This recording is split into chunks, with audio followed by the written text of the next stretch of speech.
Hello everyone, welcome to day 21 of my history class. और आज भी हम मॉडर्न इंडिया की हिस्ट्री को ही कंटिन्यू रखेंगे। तो आइए आज की क्लास को स्टार्ट करते हैं बिना टाइम वेस्ट किए। तो देखते हैं आज का पहला question. Which one of the following events immediately followed the revolt of the sepoys in 1857? निम्न में से कौन सी घटना 1857 में सिपाहियों के विद्रोह के तुरंत बाद हुई थी? A, agitation against reduction of age limits for entry into civil services, लोक सेवाओं में प्रवेश के लिए उम्र में सीमा में कमी के विरुद्ध विद्रोह। B, peasant agitation against the indigo planters in Bengal, Bengal में नील के बागान मालिकों के विरुद्ध किसान विद्रोह। सी, कुकी रेबिलियन, या D, Santhal insurrection.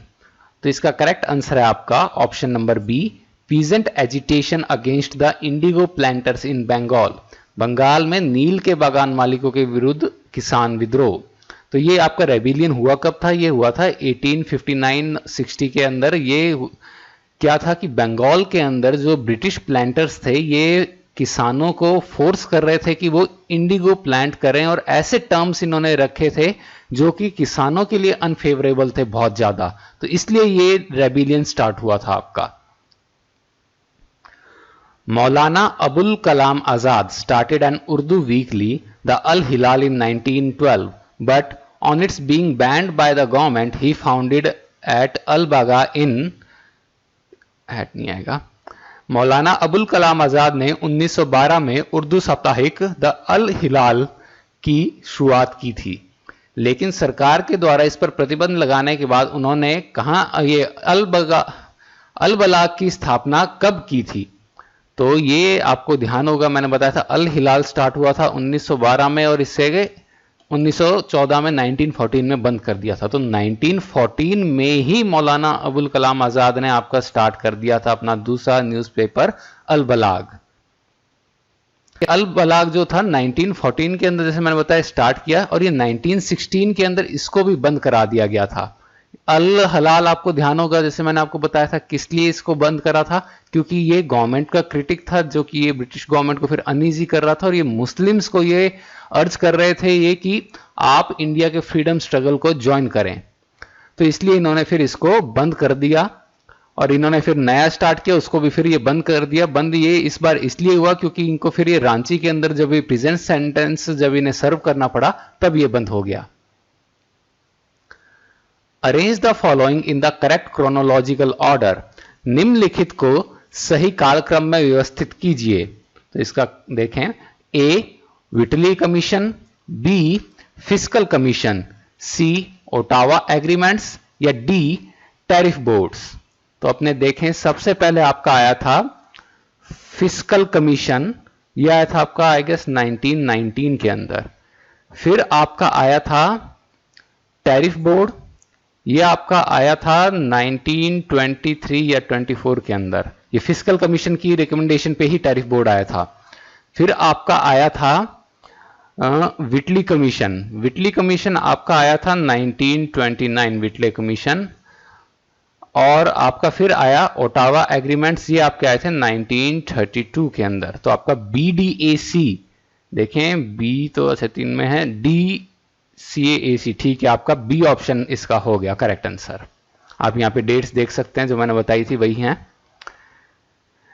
High courts were established in Calcutta, Bombay and Madras in, Calcutta, Bombay तथा मद्रास में उच्च न्यायालयों की स्थापना कब की गई थी?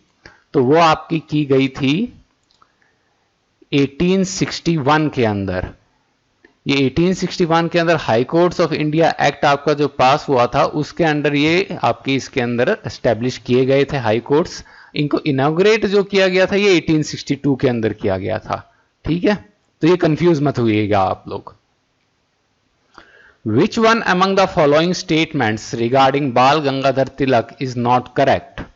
बाल गंगाधर तिलक के संबंध में निम्नलिखित में से कौन सा कथन सही नहीं है? A, he set up the home rule league at Poona, उन्होंने पुना में होम रूल लीग की स्थापना की थी, ये तो सही है। दूसरा, he supported the age of consent bill, उन्होंने सहमति की उम्र विधेयक का समर्थन किया था, पता नहीं, देखते हैं इसको।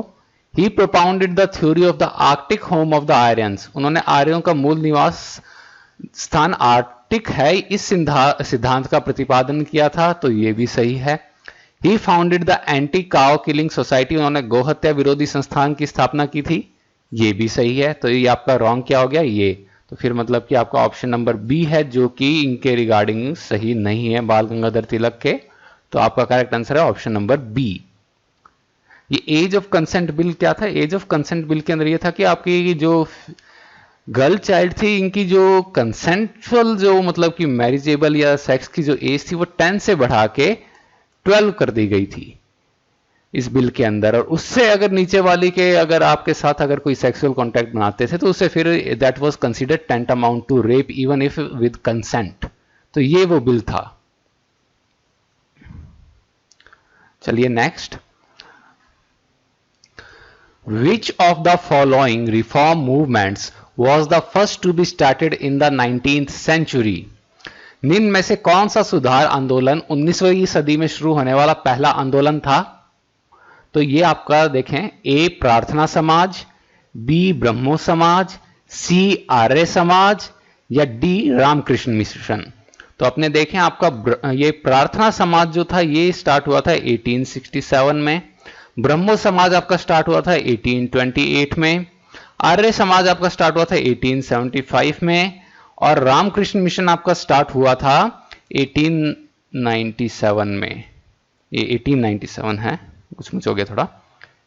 तो आप देख सकते हैं इसमें से सबसे पहला आपका स्टार्ट हुआ था ब्रह्मो समाज। ये किसने स्टार्ट किया था? ये किया था राजा राम मोहन रॉय ने। प्रार्थना समाज आत्माराम पांडुरंग, आर्य समाज स्वामी दयानंद सरस्वती और रामकृष्ण मिशन स्वामी विवेकानंद। देख सकते हैं आप यहां पे इन डेट्स को भी। अब Who among the following drafted the resolution of fundamental right for the Karachi session of Congress in 1931? निम्न में से किसने 1931 में कांग्रेस के कराची अधिवेशन के लिए मौलिक अधिकारों के प्रस्ताव को तैयार किया था? A Pandit Jawaharlal Nehru, B doctor Rajendra Prasad, C doctor B R Ambedkar या डी सरदार वल्लभ भाई पटेल। सरदार वल्लभ भाई पटेल आपको ध्यान होगा ये इसके यहाँ पे प्रेसिडेंट रहे थे उस टाइम, ठीक है, लेकिन इन्होंने ये ड्राफ्ट नहीं किया था, ड्राफ्ट किया था पंडित जवाहरलाल नेहरू ने, ठीक है। ये जो थे इसके अंदर क्या था, ये फंडामेंटल राइट्स तो बताए थे कि जो कि सिविल लिबर्टीज को प्रोटेक्ट करेंगे। इसके साथ जो ये पहली बार इस रेजोल्यूशन के अंदर जो चीजें दी गई थी वो थी कि जो सोशियो इकोनॉमिक प्रिंसिपल या राइट्स जो इंडियन स्टेट्स जिनके साथ स्टिक रहे वो, और वो क्या थे सोशियो इकोनॉमिक प्रिंसिपल्स या राइट्स, वो थे एक तो प्रोटेक्शन फॉर इंडस्ट्रियल वर्कर्स, दूसरा ये जो चाइल्ड लेबर है उसको फिर ये एबॉलिश करना, तीसरा ये प्राइमरी एजुकेशन मुफ्त में देना, और चौथा था आपको प्रोटेक्शन करना एग्रीकल्चरल लेबर्स का, ठीक है। और इस रेजोल्यूशन के अंदर ये आप देखेंगे कि जो इंटॉक्सिकेटिंग ड्रिंक, जो कि नशे वाली जो भी ड्रिंक्स या ड्रग्स जो भी थे उनको भी ये प्रोहिबिट करने का इसके अंदर था। तो ये गांधीयन प्रिंसिपल होते थे। गांधी जी क्योंकि नशे के खिलाफ काफी रहते थे तो ये गांधीयन प्रिंसिपल से हम इन्फ्लुएंस मानते हैं। यहां तक कि गांधी जी ये भी कहते थे कि जो वीमेन है they should start picketing the liquor shops. तो आइए चलिए देखते हैं next question. Who said none will believe that a man like this in body and soul ever walked on this earth? तो यहां पे ये थोड़ा सा क्वेश्चन में हिंदी के ट्रांसलेशन में एरर था तो इसे इग्नोर करिए। यहां पे मैं प्रॉपर बता देता हूं। किसने कहा था कि कोई भी ये विश्वास नहीं करेगा कि इस धरती पर ऐसा व्यक्ति हार्ड मास में कभी कोई आया भी था। तो ये थोड़ा सा ये चेंज है स्टेटमेंट, माइनर सा, लेकिन जिसने पढ़ा होगा वो ये पहचान लेगा किसने कहा था। तो आइए देखें ऑप्शंस क्या हैं हमारे। एक तो है Bertrand Russell, B Leo Tolstoy, C Albert Einstein या डी खान अब्दुल गफार खान। तो अपना करेक्ट आंसर है इसका option number C Albert Einstein. Albert Einstein ने यह कहा था generations to come will scarce believe that such a one as this ever in flesh and blood walked upon this earth। Albert Einstein ने ये lines जो कही थी ये गांधी जी के 75th बर्थडे पे कही थी। ये अपने मिसकंसेप्शन रहता है कि एल्बर्ट आइंस्टाइन ने ये इनके एसेसिनेशन पे कहा था, ऐसा नहीं कहा था। ये थोड़ा सा क्वेश्चन के अंदर एरर था। ये एक्चुअली में इनके 75th बर्थडे पे कहा था। इन 1944 एल्बर्ट आइंस्टाइन ने ये लाइंस कही थी। हाँ, एल्बर्ट आइंस्टाइन गांधी जी से इंस्पायर्ड थे, काफी मतलब इंप्रेस थे। द स्वदेशी shipping corporation in India was founded by. Bharat में स्वदेशी नौ परिवहन निगम की स्थापना किसके द्वारा की गई थी? ए चिदम्बरम शर्मा, बी दादा भाई नौरोजी, सी जमशेदजी टाटा या डी चिदम्बरम पिल्लाई। तो इसका करेक्ट आंसर है आपका option number D Chidambaram Pillai. इन्होंने फाउंड किया था स्वदेशी स्टीम नेविगेशन कंपनी SSNC। ये वन ऑफ द फर्स्ट, ये जो इंडिजिनस इंडियन शिपिंग कंपनीज थी जो कि अपने इंडियन इंडिपेंडेंस मूवमेंट के ड्यूरिंग इसे फाउंड किया गया था। ये स्टार्ट हुई थी 1906 में बाय VO चिदम्बरम पिल्लाई। ठीक है, ये किस लिए इन्होंने फाउंड की थी? ताकि ये कंपीट कर सकें ब्रिटिश मोनोपोली की। ये कौन सी कंपनी की? British Indian steam navigation company BISNC। इसके ये मोनोपोली के अगेंस्ट कंपीट करने के लिए इन्होंने इसको फाउंड किया था, लेकिन कुछ सालों में ये लिक्विडेट हो गई थी कंपनी। The first to come and the last to leave India इंडिया वर। भारत में सबसे पहले आने वाले तथा सबसे अंत में जाने वाले कौन थे? A the Portuguese, B the French, C the English या डी द डच। तो इसका करेक्ट आंसर है आपका ए द पोर्चुगीज। ये आपके आए थे 1498 में जब वास्को डेगामा आए थे कैलिकट में, और गए थे ये 1961 में जब गोवा को लिबरेट हमने किया था।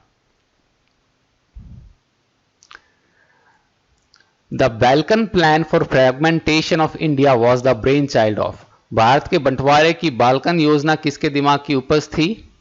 ए Winston Churchill, B Lord Mountbatten, C VP Menon या डी मोहम्मद अली जिन्ना। तो इसका करेक्ट आंसर है आपका लॉर्ड माउंटबेटन। ये जो बैल्कन प्लान था इसके अंदर लॉर्ड माउंटबेटन ने ये कहा था कि ये जो प्रोविंसेस हैं इन्हें 3 ऑप्शन दिए जाएं कि क्या ये इंडिया के साथ जाना चाहेंगे या पाकिस्तान के साथ जाना चाहेंगे या ये इंडिपेंडेंट रहना चाहेंगे। तो ये इनका बैल्कन प्लान था, ये जो कि इन्होंने दिया था 1947 में, जब इनको लगने लगा कि कैबिनेट मिशन प्लान वर्केबल नहीं है तो इन्होंने ये प्लान दिया था। Who was the first Muslim president of the Indian national Congress. भारतीय राष्ट्रीय कांग्रेस के पहले मुस्लिम अध्यक्ष कौन थे? ए मोहम्मद अली जिन्ना, बी बदरुद्दीन तैयबजी, सी सर सैयद अहमद खान या डी अबुल कलाम आजाद। तो इसका आंसर मैं आपको कल ही बता चुका हूं, ये थे बदरुद्दीन तैयब जी। इन्होंने थर्ड ये प्रेसिडेंट थे INC के। इन्होंने मद्रास सेशन 1887 का उसको प्रिसाइड किया था। Who was the author of the concept of Antyodaya. Antyodaya की अवधारणा के लेखक कौन थे? ए सर अरबिंदो, बी जयप्रकाश नारायण, सी विनोबा भावे या डी महात्मा गांधी। तो ये हैं आपके आचार्य विनोबा भावे। इनका अंत्योदय का मतलब है अपलिफ्टमेंट ऑफ द लास्ट, सबसे आखिरी जो है उसका आप अपलिफ्टमेंट कीजिए। तो इसकी थ्योरी के अकॉर्डिंग क्या है कि जो सबसे नीचे जो है, सबसे लोवेस्ट जो लोग हैं उनका आप अपलिफ्टमेंट कीजिए, उसके साथ साथ क्या ऊपर वालों का अपने आप अपलिफ्टमेंट हो जाएगा। ये जो परकोलेशन जो मॉडल है उसका जस्ट ऑपोजिट है। परकोलेशन मॉडल के अंदर क्या माना जाता है कि आप टॉप से आप अगर कुछ ना कुछ बेनिफिट देना स्टार्ट करेंगे, ठीक है, तो वो नीचे ट्रिकल डाउन होता जाएगा, नीचे के लेवल तक आपका पहुंच जाएगा। लेकिन ये उल्टा चल रहा था, ये कह रहा था नीचे से स्टार्ट कीजिए, ये ऊपर तक पहुंच जाएगा। Who was the last governor general of India. Bharat का अंतिम गवर्नर जनरल कौन था? तो देखिए, इंडिपेंडेंट इंडिया के अपने फर्स्ट गवर्नर जनरल थे लॉर्ड माउंटबेटन, ठीक है, और लास्ट थे अपने इंडिया के गवर्नर जनरल ये सी राजगोपालाचारी यानी कि राजा जी। ये आपके थे last governor general. Who established the Paramdham Ashram. Paramdham आश्रम की स्थापना किसने की थी? ए महात्मा गांधी, बी बाल गंगाधर तिलक, सी आचार्य कृपलानी या डी आचार्य विनोबा भावे। तो ये हैं आपके आचार्य विनोबा भावे। इन्होंने स्टैब्लिश किया था 1934 में on the bank of river Dham. The first viceroy and last governor general of British India was. British Bharat का पहला वायसराय तथा आखिरी गवर्नर जनरल, यहां पे आखिरी लिखा ही नहीं क्या, गवर्नर जनरल कौन था? तो वो आपको ध्यान है, वो था आपके Lord Canning. What is the correct chronological order of the following events? निम्नलिखित घटनाओं का सही कालक्रम कौन सा है? पिट्स India act, north regulating act, Cornwallis code. तो अपने देखें इसके अंदर सबसे पहले आपका आया था नॉर्थ रेगुलेटिंग एक्ट। ये आपका आया था ये 1773 के अंदर। फिर आपका आया था पिट्स इंडिया एक्ट, यह आपका आया था 1784 में, और फिर आपका आया था कॉर्नवालिस कोड। कॉर्नवालिस कोड आपका आया था 1793 के अंदर। 213 आपका है ऑप्शन नंबर डी। ये देख सकते हैं आप यहां पे डेट्स को। The split between the extremists and moderates came up in the open at the Surat Congress session in the year. कौन से वर्ष में कांग्रेस और के सूरत अधिवेशन में चरमपंथी तथा नरमपंथियों के बीच टूट सबके सामने आ गई? तो वो थी आपका सेशन हुआ था सूरत का 1907, और इसको प्रिसाइड किया था रास बिहारी घोष ने। चलिए next question. Which one of the following was closely associated with Mahatma Gandhi? निम्न में से कौन महात्मा गांधी के बेहद करीब से जुड़े हुए थे? ए गोदरेज, बी जमनालाल बजाज, सी जेआरडी टाटा, या डी एडी श्रॉफ? तो ये हैं आपके जमनालाल बजाज, जेएल बजाज, बजाज ग्रुप के ये फाउंडर। ये जमनालाल बजाज गांधी जी के पांचवें पिता की तरह थे। और ये बजाज, ये जो मोटरसाइकिल और जो हैं, जैसे इस ग्रुप के जो फॉर्मर चेयरमैन हैं राहुल बजाज, नाम सुना होगा आपने, उनके ये ग्रैंडफादर थे राहुल बजाज। ये उनके ग्रैंडफादर थे राहुल बजाज के। The Kuka movement started in the mid 19th century in. Kuka आंदोलन 19वीं सदी के मध्य में कहां पे शुरू हुआ था? तो कुका आंदोलन आपका हुआ था, देखें, ए वेस्टर्न पंजाब, बी महाराष्ट्र, सी बंगाल, या डी मध्य भारत? तो ये आपका था वेस्टर्न पंजाब। वेस्टर्न पंजाब का ये एक रिलीजियो पॉलिटिकल मूवमेंट था। वैसे Kuka movement religious plus political movement. I have nothing to offer but blood, toil, tears and sweat. Who said this? मेरे पास देने को कुछ नहीं है सिवाय रक्त, कठिन परिश्रम, आंसू तथा पसीने के।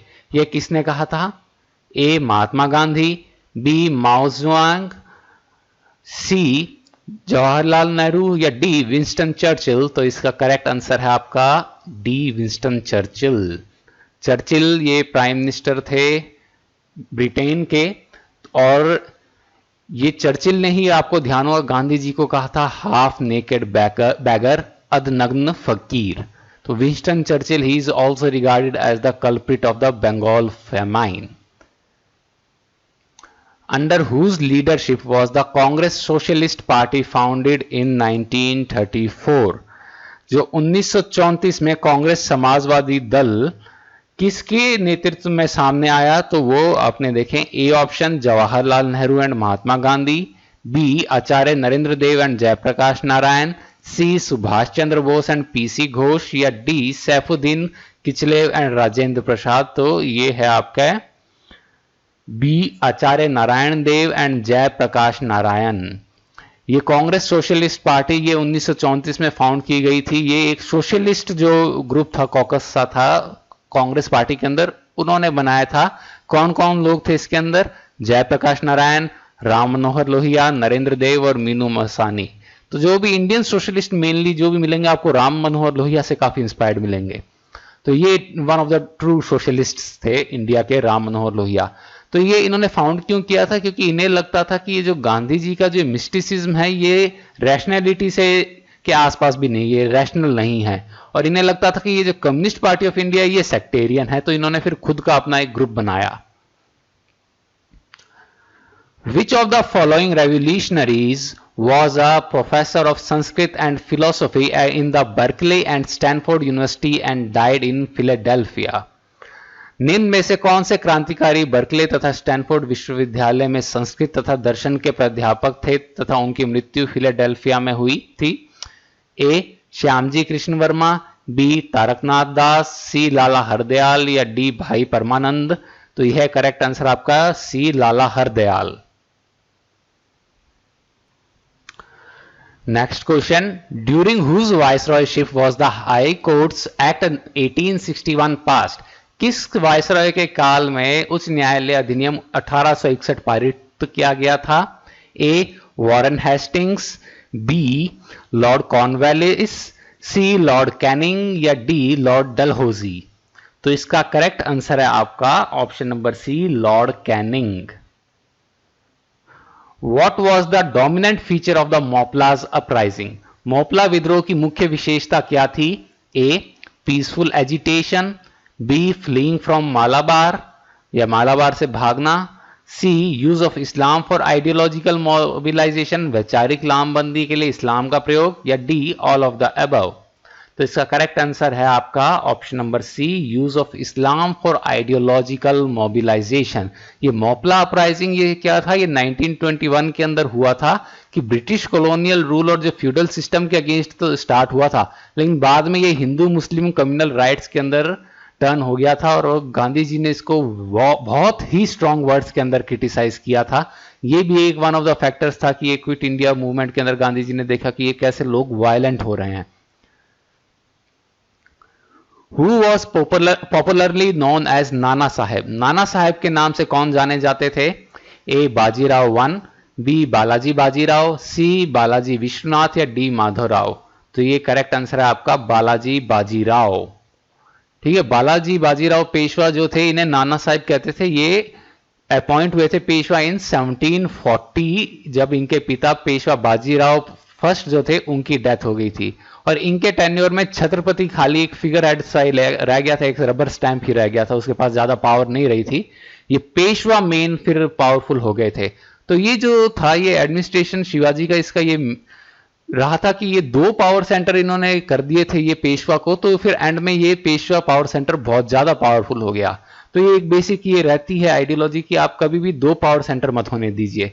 दूसरा पावर सेंटर वरना विद टाइम पावरफुल हो जाता है और फिर आपकी पावर रिड्यूस हो जाती है, आपके लिए एक थ्रेट रहते हैं। Which one of the following revolts was made famous by Bankim Chandra Chatterjee in his novel आनंद मठ? निम्नलिखित में से कौन सा विद्रोह बंकिम चंद्र चटर्जी ने अपने उपन्यास आनंद मठ के माध्यम से प्रसिद्ध किया था? A. Bhil uprising, B. Sanyasi rebellion, C. Rangpur and Dinapur uprising, या D. Bishnupur and Birbhum rebellion. तो इसका करेक्ट आंसर है आपका बी. सन्यासी रेबिलियन। जो आपका सन्यासी रेबिलियन था, ये क्या था? सन्यासियों और फकीर जो थे उनका जो थी एक्टिविटीज, रेवोल्यूशनरी एक्टिविटीज बंगाल के अंदर जो हुई थी against East India Company in 18th century, उसका ये रेबिलियन था। आनंद मठ के अंदर इसके बारे में जिक्र किया गया था। आनंद मठ 19th सेंचुरी में पब्लिश हुई थी। ईयर कौन सा था? 1882। इसके अंदर ये पब्लिश हुई थी बाय बंकिम चंद्र चट्टोपाध्याय, और इस बुक के अंदर ये आपको मिलता है अपना national song Vande Mataram. In which session of the Indian National Congress did the historic union of Congress and Muslim League take place? भारतीय राष्ट्रीय कांग्रेस के किस अधिवेशन में कांग्रेस तथा मुस्लिम लीग का ऐतिहासिक मिलन हुआ था? ए. सूरत, बी. बॉम्बे, सी. कैलकाटा, या डी. लखनऊ। तो ये करेक्ट आंसर आपका डी. लखनऊ, क्योंकि लखनऊ ऐसी जगह थी जहां पे दोनों का एक सेशन हुआ था, जॉइंट सेशन दोनों पार्टीज का, और वहां पे ये एक लखनऊ पैक्ट किया गया था इंडियन नेशनल कांग्रेस और मुस्लिम लीग के बीच के अंदर। और ये प्रिसाइड किसने किया था लखनऊ सेशन? तो वो था आपके ए.सी. मजूमदार, अंबिका चरण मजूमदार, ए.सी. मजूमदार ने। Which pair among the following had the similar views during the national movement? राष्ट्रीय आंदोलन के दौरान निम्न में से किन 2 लोगों के दृष्टिकोण एक जैसे थे? A. Chittaranjan Das and Rajagopalachari, B. Mahatma Gandhi and Shaukat Ali, C. Chittaranjan Das and Motilal Nehru, या डी. सुब्रमण्यम भारती एंड बाल गंगाधर तिलक।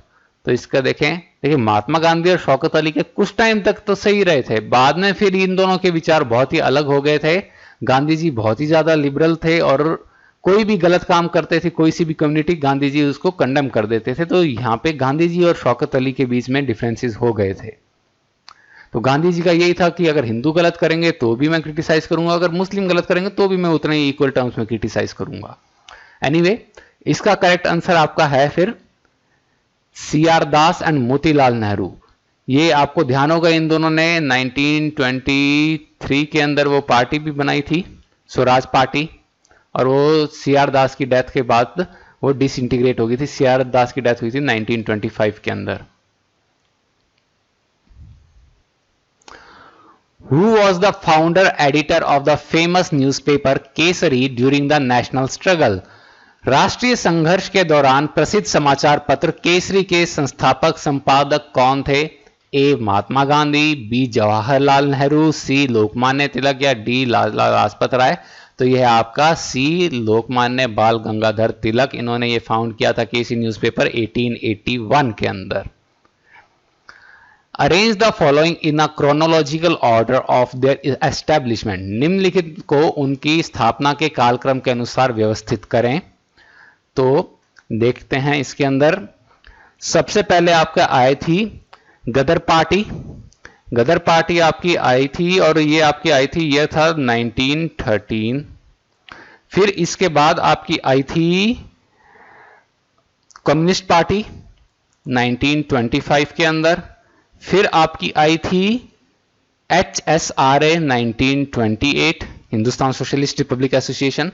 और फिर आपका आए थे कांग्रेस सोशलिस्ट पार्टी 1934। तो 1243 आपका है ए ऑप्शन। ये आप देख सकते हैं यहां पे डेट्स को। Which religious reformer of western India was known as Lokhitwadi. पश्चिमी भारत के किस धर्म सुधारक को लोकहितवादी के नाम से जाना जाता है?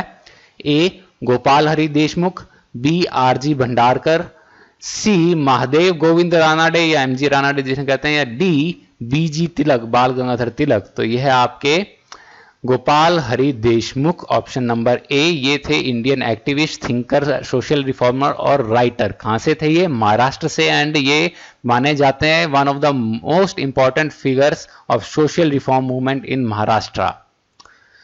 Which act removed the legal recognition of slavery in India.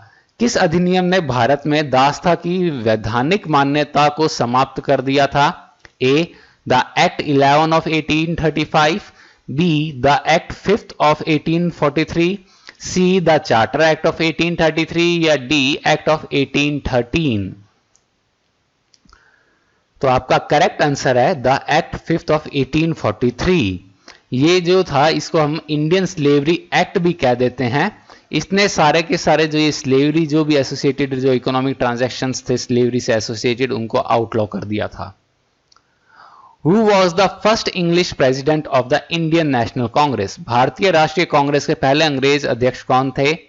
A George Yule, B William Wedderburn, C A.O. Hume या डी हेनरी कॉटन। तो देखिए A.O. ह्यूम ने फाउंड किया था, लेकिन ये इसके पहले प्रेसिडेंट नहीं थे। ये प्रेसिडेंट थे आपके जॉर्ज यूले। इन्होंने आपका 4th सेशन जो था इलाहाबाद सेशन इन 1888 उसको प्रिसाइड किया था। Which of the following is incorrectly matched? Correctly matched. निम्न में से कौन सा सुमेलित है? Correctly matched. जलियांवाला बाग 1921 नहीं, ये 1919 है। नॉन कॉपरेशन मूवमेंट 1920 सही है। सूरत स्प्लिट ये 1907 था। सॉल्ट सत्याग्रह 1930 था। ठीक है, तो आपका करेक्ट आंसर है option number B. Mahatma Gandhi was profoundly influenced by the writings of. Mahatma Gandhi किसके लेखन से बहुत प्रभावित थे? A George Bernard Shaw, B Karl Marx, C Voltaire या डी लियो टॉल्स्टॉय। तो करेक्ट आंसर है आपका लियो टॉल्स्टॉय। इन्होंने, आपको ध्यान होगा, ट्रांसवैल के अंदर अपना जो आश्रम था उसका नाम भी रखा था टॉल्स्टॉय फार्म। तो लियो टॉल्स्टॉय से एक बार ये जब इनिशियली मतलब जब साउथ अफ्रीका में थे ये, और इन्होंने थोड़ा सा इंटरेक्ट भी किया था, इनके कॉरेस्पॉन्डेंसेस भी एक्सचेंज हुए थे गांधी जी और टॉल्स्टॉय के बीच में जब टॉल्स्टॉय जिंदा थे। टॉल्स्टॉय ने कौन सी बुक लिखी है फेमस? War and piece. लेकिन गांधी जी कौन सी बुक से इंस्पायर्ड थे? The kingdom is with in you. जो टॉल्स्टॉय, थूरो और जॉन रस्किन, ये तीन थे, आप याद रखेंगे ये नाम, टॉल्स्टॉय, थूरो एंड जॉन रस्किन। इन तीनों की राइटिंग्स ने बहुत प्रभावित किया गांधी जी को। टॉल्स्टॉय की मैं बता चुका हूं the kingdom is with in you. John Ruskin की थी अनटू द लास्ट, ये आपके, और थूरो के जो राइटिंग्स थी ऑन सिविल डिसोबीडियंस, उन्होंने गांधी जी को प्रभावित किया था। तो ये तीन थे जिन्होंने गांधी जी को ग्रेटली इन्फ्लुएंस किया था। गांधी जी इसका जिक्र अपनी ऑटोबायोग्राफी में भी करते हैं इन तीनों के नाम का। Gandhi ji first Satyagraha campaign in India was started in. भारत में गांधी जी का पहला सत्याग्रह आंदोलन कहां शुरू हुआ था? कब शुरू हुआ था? तो वो था आपका 1917 के अंदर, चंपारण आपका हुआ था। ये था आपका पहला सत्याग्रह इंडिया में। Who is rightly called the father of local self government in India? Bharat में स्थानीय स्वशासन का जनक किसे कहा जाता है? तो वो आप देखें, A Lord Mayo, B Lord Ripon, C Lord Curzon या डी लॉर्ड क्लाइव। तो ये है आपका Lord Ripon, option number B. इन्हें क्यों कहा जाता है ये जनक? क्योंकि इन्होंने ये इंट्रोड्यूस किया था लोकल सेल्फ गवर्नमेंट को इन 1882। और लोकल सेल्फ गवर्नमेंट ये था, ये जो था first test of freedom for Indians थी। और ये कोई भी एक्ट नहीं था, ये एक रेजोल्यूशन था जो पास किया गया था 1882 के अंदर। ठीक है, तो ये भी चीज आप याद रखेंगे। देखें next question, the wrongly matched pair among the following is? निम्नलिखित में से कौन सा युग्म सुमेलित नहीं है? ए मोहम्मद अली जिन्ना खिलाफत मूवमेंट, खिलाफत तो आपको पता ही है कि इन्होंने स्टार्ट किया था, अली ब्रदर्स। तो ये पहला ही आपका हो गया जो सुमेलित नहीं है, करेक्टली मैच्ड नहीं है, A option Mohammad Ali Jinnah and Khilafat movement. ये बाकी सही है, Gandhi ji Dandi march, Subhash Chandra Bose forward bloc, sir Syed Ahmad Khan Aligarh. ठीक है। Who among the following was the first to sign the instruments of accession? विलय के दस्तावेज पर सबसे पहले निम्न में से किसने हस्ताक्षर किया था? A Maharaja of Baroda, B the Diwan of Travancore, C the Nizam of Hyderabad या D the Raja of Jodhpur. तो निजाम ऑफ हैदराबाद ने तो देखिए साइन किया ही नहीं था, यहां तो अपन को फोर्स यूज लेनी पड़ी थी। इसका करेक्ट आंसर है आपका द दीवान ऑफ ट्रेवनकोर। ये इंस्ट्रूमेंट ऑफ एक्सेशन किससे इंट्रोड्यूस किया गया था? ये एक डॉक्यूमेंट था जो पहली बार इंट्रोड्यूस किया गया था गवर्नमेंट ऑफ इंडिया एक्ट 1935 के द्वारा। इसको ये यूज लिया गया था कि ये जो भी प्रिंसली स्टेट्स थे उनको ये कि ये साइन करने के लिए कि ये पाकिस्तान ज्वाइन करना चाहते हैं या इंडिया ज्वाइन करना चाहते हैं, तो कौन सा डोमिनियन ज्वाइन करना चाहते हैं उसका आप इंस्ट्रूमेंट ऑफ एक्सेशन आप साइन कर लीजिए। The Indian Independence League was set up by? Indian Independence League की स्थापना किसके द्वारा की गई थी? A Ras Bihari Bose, B Aruna Asaf Ali, C Jayaprakash Narayan या डी एस एम जोशी। तो इसका करेक्ट आंसर है ए Ras Bihari Bose. Name the important French possession in India? Bharat में महत्वपूर्ण फ्रांसीसी उपनिवेश का नाम बताएं। ए गोवा, बी पुडुचेरी, सी दमन या डी कोचीन। तो गोवा तो देखिए हो नहीं सकता, करेक्ट आंसर वैसे आपका है पौंडीचेरी या पुडुचेरी। यहाँ पे अभी फ्रेंच एक ऑफिशियल लैंग्वेज ये बोली जाती है फ्रेंच, और काफी फ्रेंच सिटीजन वहां पे अभी भी मिल जाएंगे आपको। Which of the following proved to be the most short-lived of all the British constitutional acts of India? Bharat में सभी ब्रिटानी ये जो ब्रिटिश संवैधानिक अधिनियमों में से निम्नलिखित में से कौन सा सबसे कम समय तक रहा था? A government of India act 1935, B government of India act 1919, C Pitt's India act 1784 या D the Indian councils act 1909। तो इसका करेक्ट आंसर है D the Indian councils act 1909, also known as Morley Minto reforms, जिन्होंने कि Muslims के लिए separate electorate जो लेके आया था एक कम्युनल इलेक्टोरेट वाला। As per provisions of the charter act of 1833, a law commission for consolidating, codifying and improving Indian laws was constituted under the chairmanship of। 1833 के चार्टर अधिनियम के अनुसार किसकी अध्यक्षता में एक विधि आयोग भारतीय कानूनों को समेकित करने, संहिताबद्ध करने तथा सुधारने के लिए का गठन किया गया था? तो वो है अपने देखें A option Lord Bentinck, B Raja Ram Mohan Roy, C Lord Macaulay या डी लॉर्ड डलहौजी। तो करेक्ट आंसर है आपका सी लॉर्ड मैकेले। ये लॉ कमीशन के चेयरमैन अपॉइंट किए गए थे 1835 के अंदर। चार्टर एक्ट 1833 के अंदर इसको एनेक्ट किया गया था आपके इस लॉ कमीशन को, और इसके पहले हेड हुए Lord Macaulay in 1835। Which of the following organization organized युद्ध रक्षा यात्रा from Ichapuram to Chennai in the Chennai Presidency 1937 to 1938? निम्न में से किस संगठन ने 1937-1938 में चेन्नई प्रेसिडेंसी में इच्छापुरम से चेन्नई तक रैथु रक्षण यात्रा का आयोजन किया था? तो देखिए, रैथु का मतलब है आपका किसान, ठीक है। इससे आपको हिंट मिल गया होगा। करेक्ट आंसर आपका क्या होगा? आपका करेक्ट आंसर होएगा किसान सभा, ए ऑप्शन, ठीक है। Lala Hardayal an intellectual giant was associated with, बुद्धिजीवी व्यक्तित्व लाला हरदयाल किससे जुड़े थे? A home rule movement, B Ghadar movement, C Swadeshi movement या डी नॉन कॉपरेशन मूवमेंट? तो यह आपका गदर मूवमेंट से जुड़े हुए थे। Who was the Prime Minister of UK at the time of India's independence? Bharat की स्वतंत्रता के समय यूके के प्रधानमंत्री कौन थे? ए क्लीमेंट एटली, बी हैरोल्ड विल्सन, सी लॉर्ड माउंटबेटन या डी विंस्टन चर्चिल? चर्चिल नहीं थे, चर्चिल के बाद क्लीमेंट एटली आ गए थे। ये चर्चिल जो आपके जो सेकेंड वर्ल्ड वॉर के बाद चर्चिल हट गए थे, मतलब हार गए थे, एटली जीते थे। एटली अपने इंडिया वो ब्रिटिश प्राइम मिनिस्टर थे at the time of India's independence. Who among the following British persons admitted the revolt of 1857 as a national revolt? निम्नलिखित में से किस ब्रिटिश व्यक्ति ने 1857 के विद्रोह को राष्ट्रीय विद्रोह के रूप में स्वीकार किया था? A Lord Dalhousie, B Lord Canning, C Lord Ellenborough या डी डिज़रायली? तो इसका करेक्ट आंसर है option number D, Benjamin Disraeli. ये ब्रिटिश मेंबर ऑफ पार्लियामेंट थे of House of Commons. House of Commons में आपको बता चुका हूं, it is the lower house, upper house है हाउस ऑफ लॉर्ड्स। देखें इस क्वेश्चन को अब। Who among the following was elected as the president of All India Khilafat Conference met at Delhi in 1919?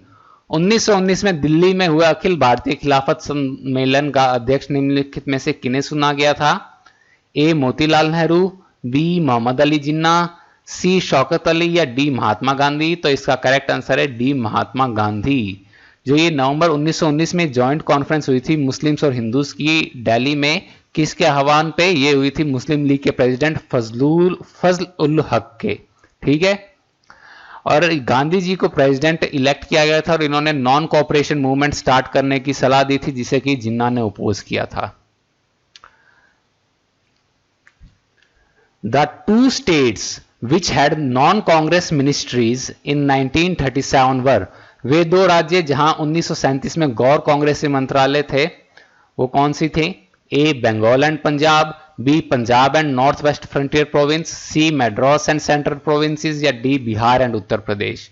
तो इसका करेक्ट आंसर है आपका option number A Bengal and Punjab. ये दो प्रोविंसेस थी जहां पे कांग्रेस वीक थी, ये दो प्रोविंसेस थी जिनका पार्टीशन हुआ, यहीं पे नॉन कांग्रेस मिनिस्ट्रीज बनी 1937 के अंदर। अच्छा, अब अगर क्वेश्चन आए 1937 के अंदर जो ये इलेक्शन थे ये किसकी लीडरशिप में लड़े गए? तो वो थे आपके पंडित जवाहरलाल नेहरू, ठीक है। ये आपको याद रखना है, पंडित जवाहरलाल नेहरू के लीडरशिप के अंदर ये इलेक्शंस लड़े गए थे। और ये जो लड़े गए थे ये इसके अंदर आपको बड़ी सिग्निफिकेंट बात ये है कि कांग्रेस ने लगभग ये सारी प्रोविंसेस स्वीप कर दी थी, सारी ये स्टेट्स ये स्वीप कर दी थी कांग्रेस ने। मोर देन 700 सीट्स कांग्रेस की आई थी, बाकियों की 100 प्लस आई थी, 150 से बिलो ही थे, ठीक है। अच्छा, इन दोनों प्रोविंसेस में गवर्नमेंट किसकी बनी थी? तो बंगाल के अंदर बनी थी मुस्लिम लीग एंड कृषक प्रजा पार्टी, और पंजाब के अंदर बनी थी मुस्लिम लीग और यूनियनिस्ट पार्टी की, ठीक है। तो ये भी आपको याद रखनी है दोनों चीजें।